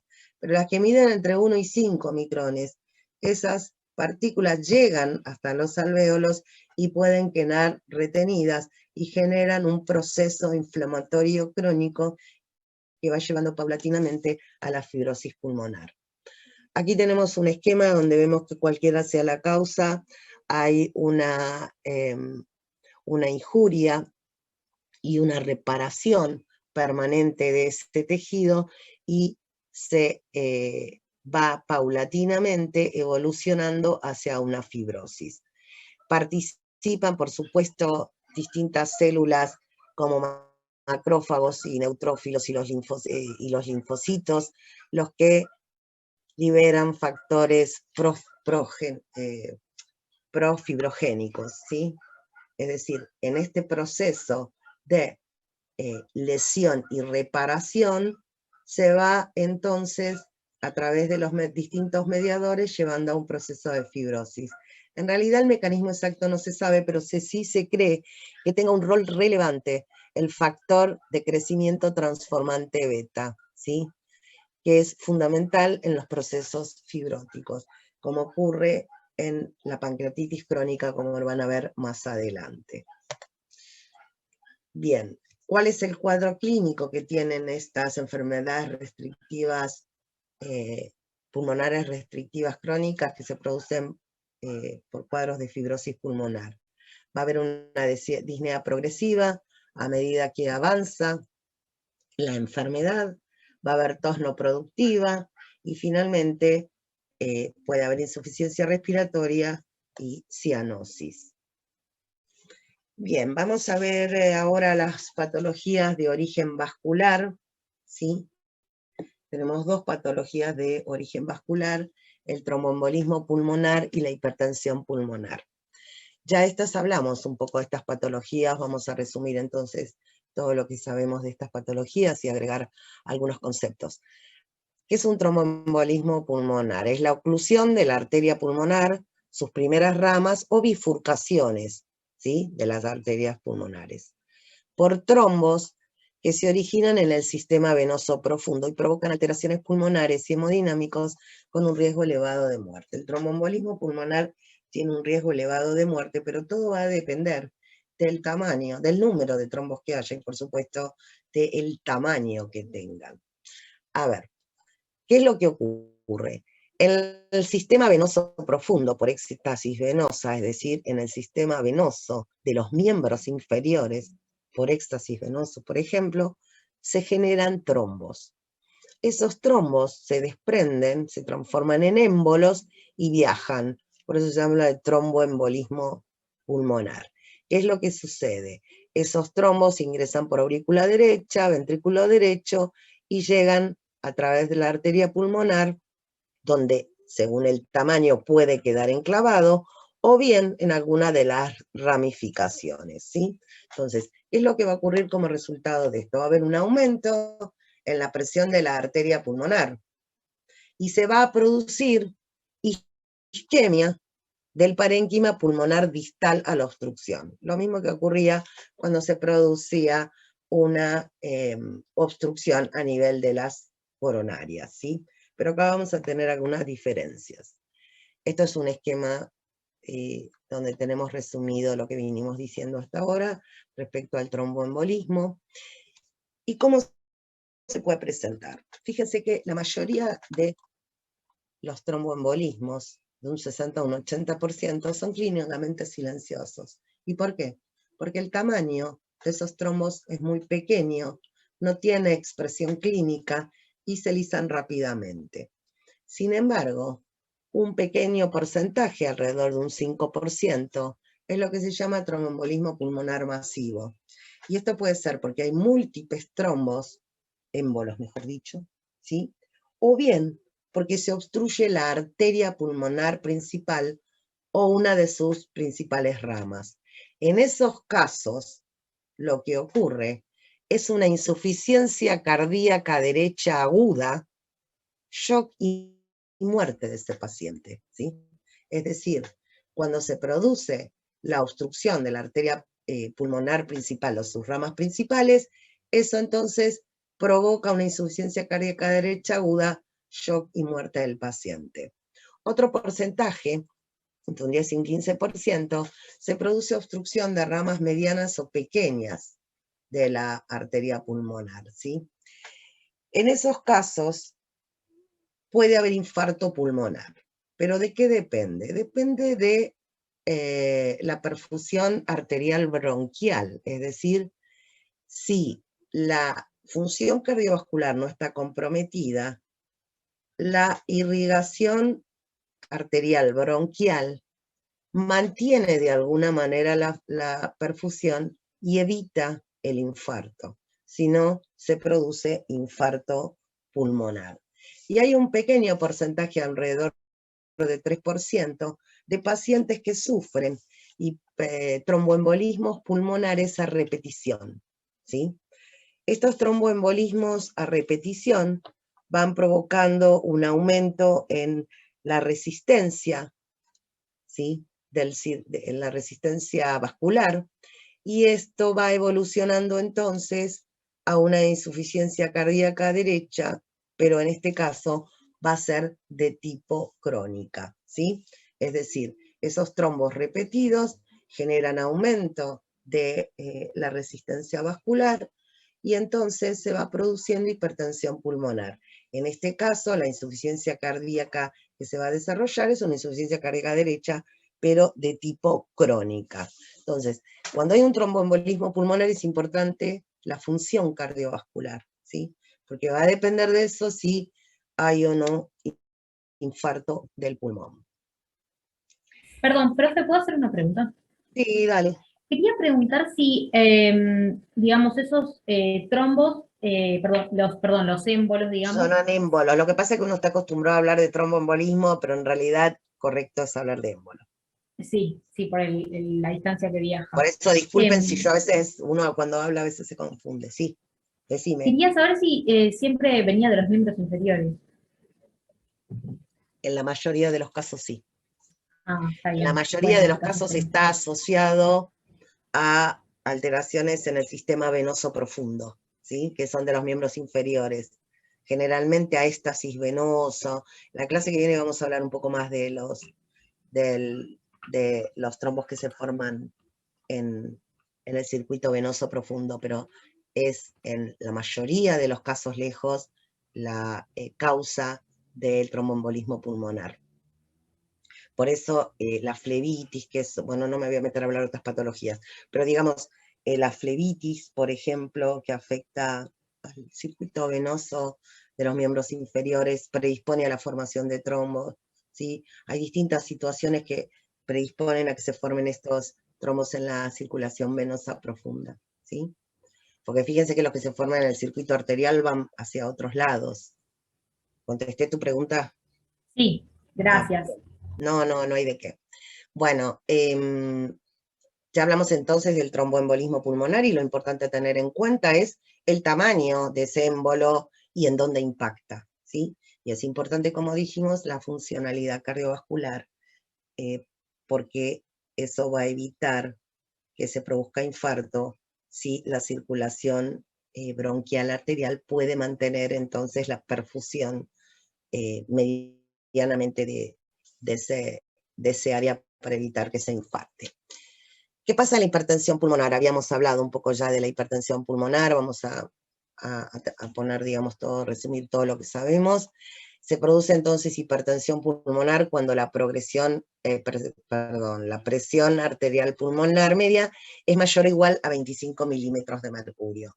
Es un poco lo que dijimos la otra vez, que cuando era mayor de 5 milímetros en relación a la presión arterial pulmonar poblacional, que es 20. O sea, si decimos que es igual o mayor a 25, es también definición de hipertensión pulmonar. ¿Qué puede causar la hipertensión pulmonar? Habíamos visto que había distintas causas que fuimos hablando. Vamos a ponerlas todas juntas. Enfermedades pulmonares obstructivas intersticiales. ¿Se acuerdan que se perdía red capilar? Eso aumentaba la resistencia vascular en el pulmón y eso generaba hipertensión pulmonar. Las cardiopatías congénitas o adquiridas, ¿sí? Las cardiopatías congénitas, ¿se acuerdan las que provocaban sobrecarga de volumen, insuficiencia por sobrecarga de volumen, como la comunicación interauricular, la comunicación interventricular, que provocaban sobrecarga del ventrículo derecho y sobrecarga del circuito pulmonar? ¿Se acuerdan de la estenosis de la válvula mitral, que provocaba un aumento de presión en el circuito pulmonar y terminaba provocando fallo de ventrículo derecho, ¿sí? Entonces, cardiopatías congénitas o adquiridas pueden promover el desarrollo de hipertensión pulmonar. Acabamos de decir, tromboembolismos pulmonares a repetición, ¿sí? Enfermedades del tejido conectivo, estas son causas mucho menos frecuentes, y también puede haber hipertensión pulmonar de origen idiopático, es decir, la causa no la sabemos. Aquí tenemos un esquema donde vemos qué es lo que va pasando, pero lo más importante es que todas las causas que conducen a hipertensión pulmonar producen exactamente el mismo efecto, que es hipertrofia de la capa media de las arteriolas, ¿sí? Hay un remodelamiento vascular, ¿sí? Es muy parecido a lo que veíamos en la hipertensión arterial. ¿Qué es lo que va a suceder? Hay una hipertrofia de la capa media arteriolar y fibrosis de la íntima, ¿se acuerdan? Hay aumento de la capa media y hay engrosamiento de la íntima, ¿sí? Hay una remodelación vascular que hace que, fíjense lo que pasa en una arteria normal y en el caso de la hipertensión pulmonar. Esto va a disminuir el calibre de ese vaso. En los casos más graves, la arteria pulmonar, que es un vaso más grande, puede haber formación de ateromas, ¿sí? Y finalmente, esta situación que se produce, esta hipertensión pulmonar, recuerden que va provocando una hipertrofia del ventrículo derecho, ¿sí? Y en última instancia lleva a fallo derecho y a insuficiencia cardíaca derecha. ¿Qué cuadro clínico tiene una persona con hipertensión pulmonar? Disnea progresiva y fatiga. Hay una disminución del gasto cardíaco, ¿sí? Cuidado con esto, ¿sí? Se va a ir produciendo una disminución del gasto cardíaco. Hay una dificultad respiratoria, ¿sí? Hay cianosis, hipertrofia ventricular derecha. Este es el cuadro clínico que puede acompañar entonces a una hipertensión pulmonar. Recuerden siempre que la hipertensión pulmonar se asocia en etapas avanzadas a hipertrofia del ventrículo derecho y finalmente en insuficiencia cardíaca derecha. ¿Cuál es el pronóstico? Y bueno, va a depender qué fue lo que causó la hipertensión pulmonar, ¿sí? Y con la precocidad, o sea, lo más rápido que se pueda hacer ese diagnóstico. Bien, vamos a hablar entonces de las infecciones pulmonares.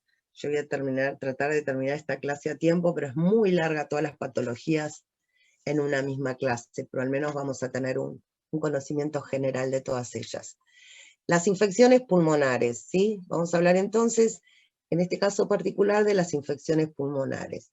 Las infecciones pulmonares pueden afectar las vías superiores, como ocurren con los resfríos comunes, faringitis, o a veces catarros, ¿sí?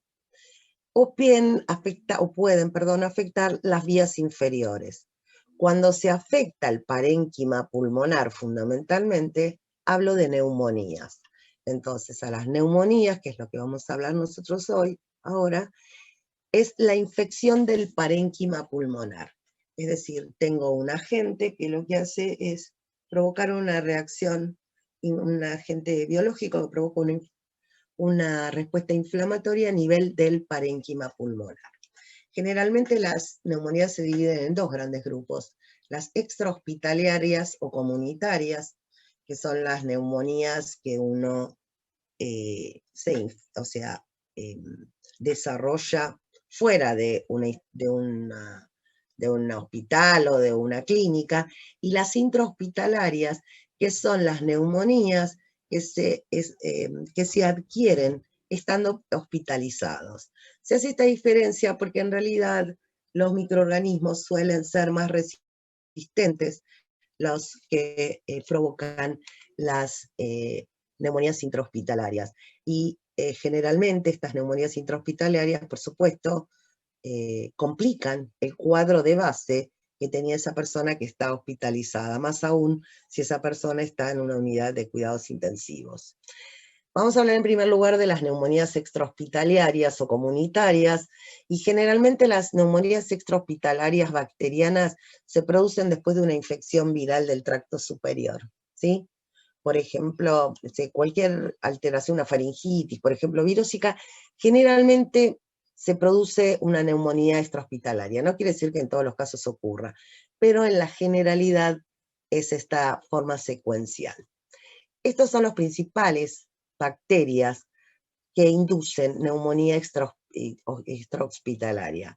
Streptococcus pneumoniae, Haemophilus influenza, Staphylococcus aureus, Klebsiella pneumoniae, Pseudomonas aeruginosa. Estos son los más frecuentes. No quiere decir que otras bacterias no produzcan neumonías, pero estas son las más frecuentes. ¿Cuál es la sintomatología que acompaña a una neumonía? Básicamente fiebre muy elevada, escalofríos, tos productiva, esputo purulento, ¿sí? Porque hay una infección, y dolor pleural, porque en la mayoría de las neumonías, como les dije, se produce inflamación de la pleura por contigüidad con la zona que está inflamada. Es decir, las bacterias pueden ocasionar neumonías extrahospitalarias y también lo pueden hacer los virus, ¿sí?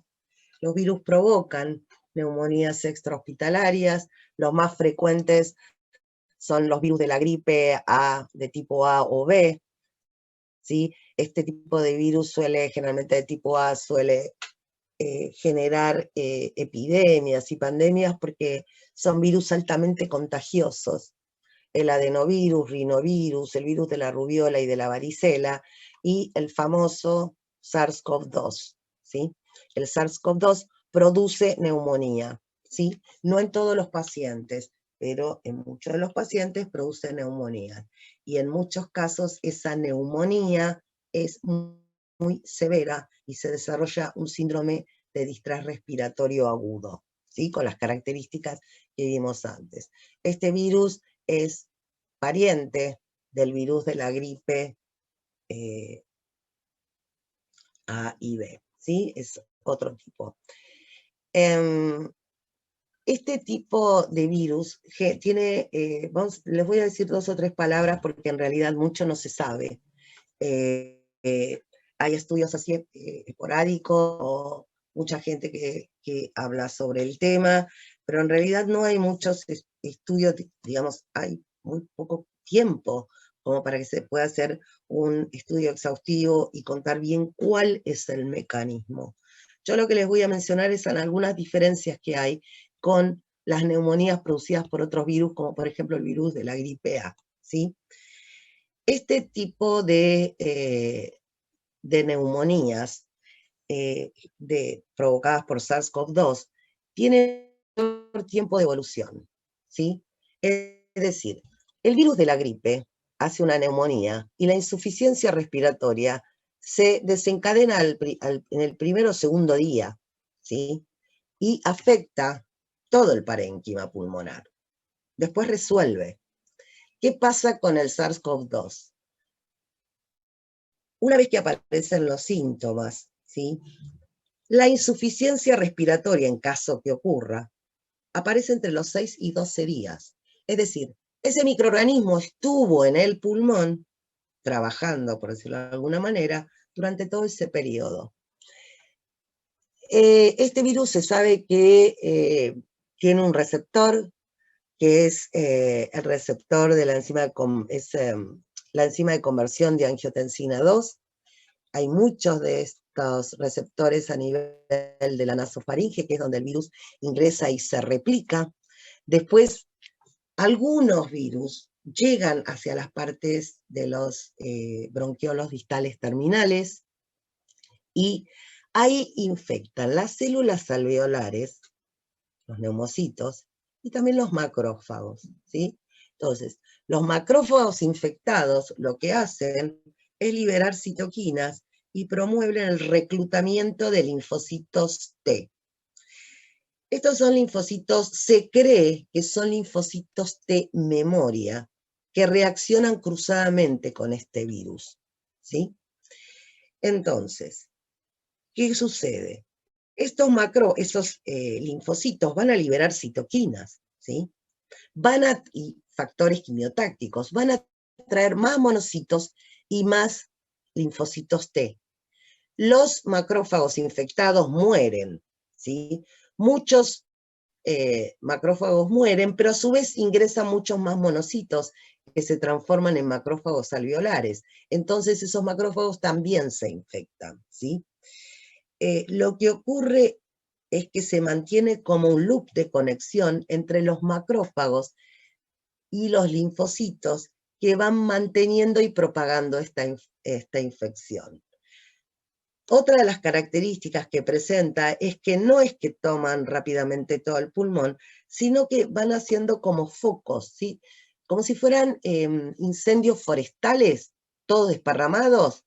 Entonces, va de esa manera afectando, es más difícil para combatir, ¿sí? Entonces, las características diferenciales del síndrome de distrés respiratorio que provocar el virus de la gripe A en relación al SARS-CoV-2 es básicamente el tiempo de latencia que hace que el virus pueda ir generando esta red de conexión con los linfocitos T y va avanzando y va afectando partes adyacentes, ¿sí? A donde se originó la infección. Pero recuerden que hay como distintos focos a la par. Probablemente, si yo tengo que hablar de esto el año que viene, quizás sabemos mucho más de lo que podemos saber ahora, ¿sí? Recuerden que es un pequeño porcentaje de las personas infectadas las que hacen una neumonía que se complica con un síndrome de distrés respiratorio agudo. ¿Cuál es el cuadro clínico? Fiebre, tos seca o productiva. Esto es en general de todas las neumonías virósicas, mialgias, edemas, síndrome de distrés respiratorio agudo.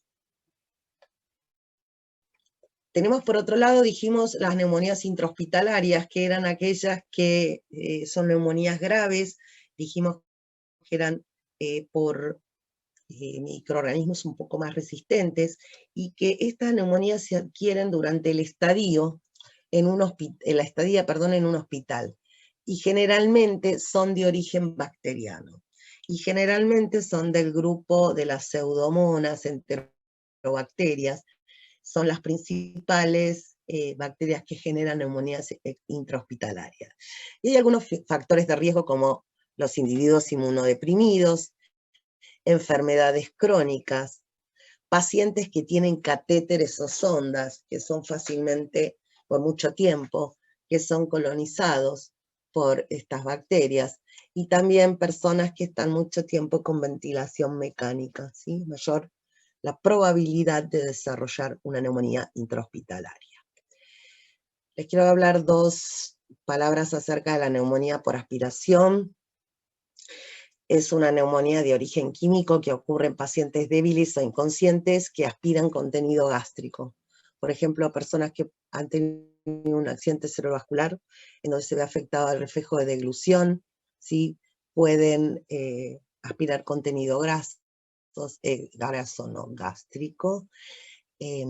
Personas que consumen drogas con alcohol, eso también favorece la aspiración de contenido gástrico, y lo que se produce es una inflamación química, ¿sí? Se va a generar un síndrome de distrés respiratorio agudo, se genera una neumonía de tipo necrosante, y tiene un curso fulminante porque tiene elevada mortalidad, es decir, el cuadro de síndrome de distrés respiratorio agudo que se produce es un cuadro muy severo, con elevadas áreas, un número significativo de áreas de cortocircuito, y generalmente la persona fallece. Existen después las neumonías crónicas, que solo las voy a definir, les voy a contar un ejemplo. Todas estas neumonías que vimos antes son todas neumonías agudas, ¿sí? Las neumonías crónicas, cuando uno habla de una neumonía crónica, se refiere a una lesión localizada en el parénquima pulmonar con o sin afectación ganglionar, es decir, puede haber o no adenopatía. Y lo que la característica es que hay una reacción inflamatoria granulomatosa, ¿sí? Y está causada generalmente por bacterias o hongos. Principal ejemplo de una neumonía crónica es la tuberculosis, ¿sí? Ese es el principal ejemplo de una neumonía crónica. Bien, vamos a hablar para finalizar algunas consideraciones respecto a la insuficiencia respiratoria. Yo me apuré, pero por lo menos tengo 5 minutos más y les termino de contar esto.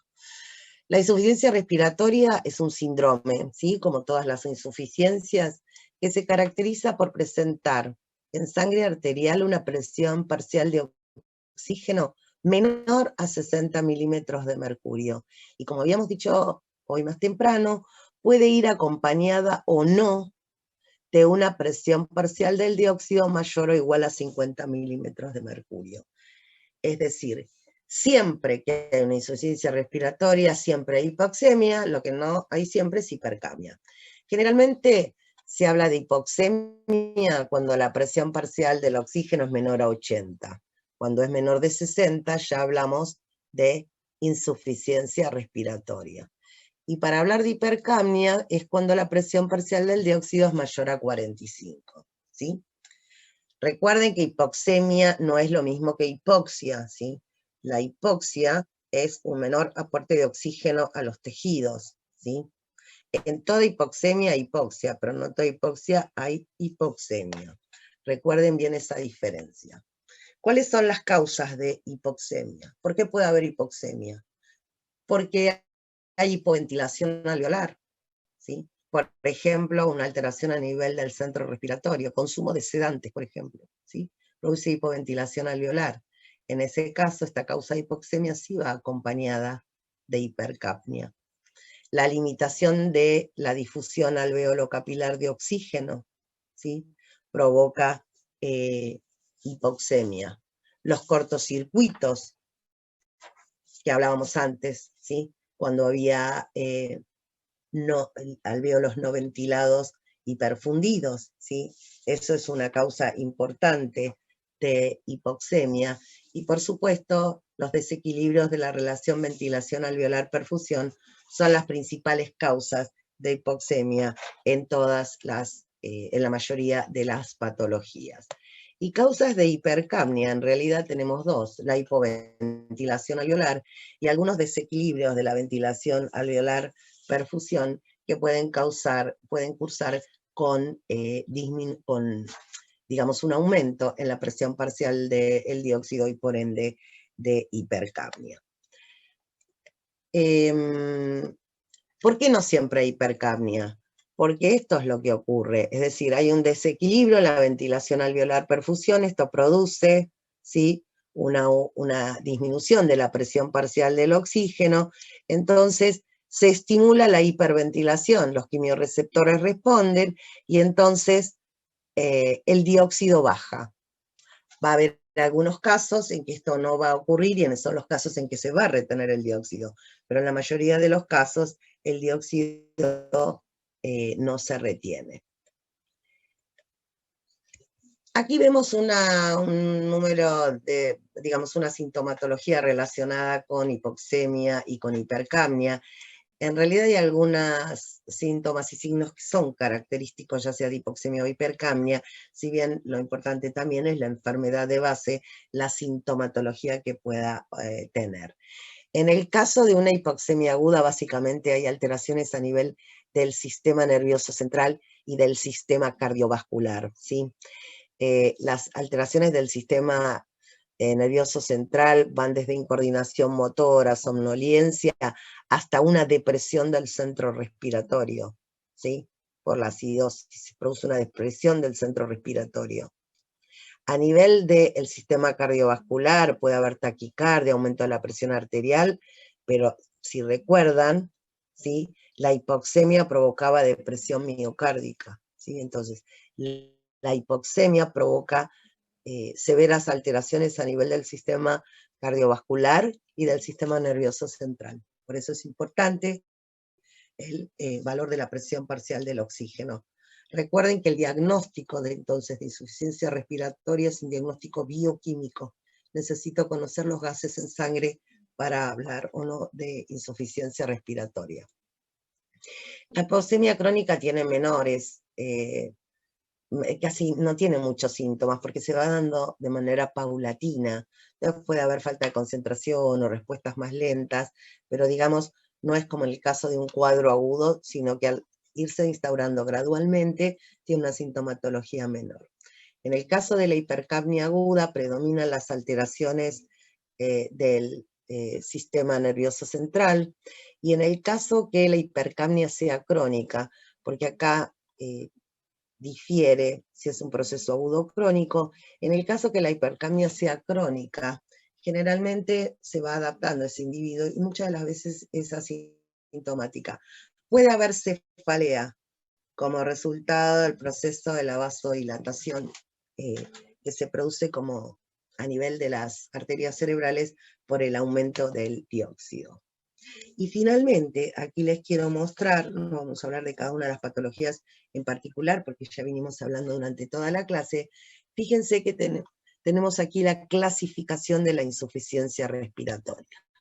Primero dijimos que había en la insuficiencia respiratoria una disminución de la presión parcial del oxígeno por debajo de 60 milímetros de mercurio, que podía ir acompañado de hipercapnia o no, ¿sí? Entonces esta es la primera clasificación, con o sin hipercapnia. Vamos a la insuficiencia respiratoria con hipercapnia. A su vez podemos dividirla en si el parénquima pulmonar está sano o si tiene alteraciones estructurales, ¿sí? O sea, un parénquima pulmonar que no es sano. En el primer caso, con parénquima pulmonar sano, tenemos, por ejemplo, intoxicación con sedantes, ¿sí? Deprimen el centro respiratorio. Enfermedades neuromusculares, obstrucción de la vía aérea principal. Esta es una causa de insuficiencia respiratoria en chicos que se tragan objetos, ¿sí? En estos casos hay hipoventilación alveolar, por eso cursa con hipercapnia.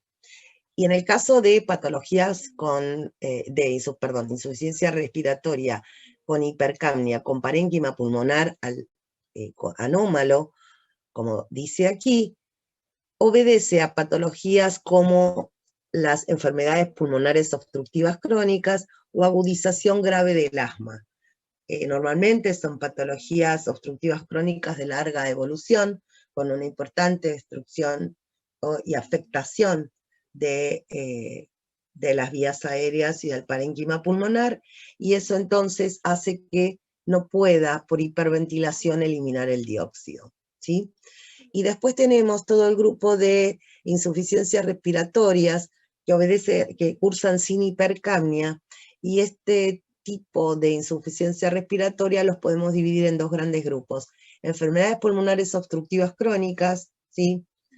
Las EPOC, las enfermedades intersticiales difusas de pulmón, ¿sí? Como la neumoconiosis, por ejemplo, las enfermedades vasculares crónicas de pulmón, ¿sí?